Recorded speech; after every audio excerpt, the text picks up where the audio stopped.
தலைவர் ரஜினிகாந்த் அவர்களுடைய மனசு அப்படிங்கிறது கண்டிப்பாக யாருக்குமே வராது. இந்த மாதிரி நம்ம பல சம்பவங்கள் பார்த்துருக்கோம். இப்போ இசையமைப்பாளர் தேவா அவர்கள் ஒரு பேட்டியில் ஒரு முக்கியமான விஷயம் ஒன்று சொல்லியிருந்தார். அதாவது அவர்கிட்ட ஒரு கேள்வி ஒன்று கேட்டாங்க.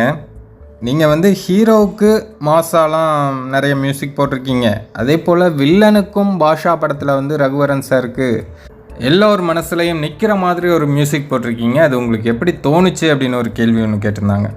அதற்கு தேவா சார் என்ன சொன்னார் அப்படின்னா, பாஷா படத்தில் சுரேஷ் கிருஷ்ணா டைரக்டர் அவர் ரஜினி சாருக்கு இந்த மாதிரி மியூசிக் போடுங்க, அந்த மாதிரி போடுங்க அப்படின்லாம் பேசிகிட்டு இருக்கோம்.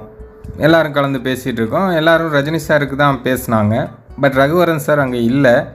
அப்போது ரஜினி சார் ஒரு விஷயம் சொன்னார்.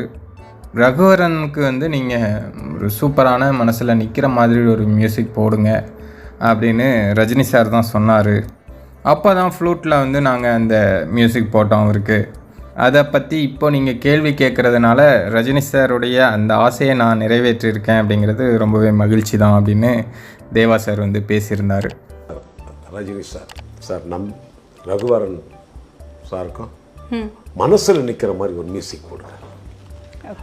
தலைவர் எப்போதுமே அவங்க கூட நடிக்கிறவங்களுக்கும் அந்த முக்கியத்துவம் இருக்கணும் அப்படின்னு யோசிப்பாங்க. அதனால தான் அவரால் இவ்வளோ பெரிய வெற்றிகள் கொடுக்க முடியுது. நமக்கு மட்டும்தான் முக்கியத்துவம் இருக்கணும் அப்படின்னு நினச்சாங்க அப்படின்னா அவங்க சினிமா ஃபீல்டில் பெருசாக சாதிக்க முடியாது.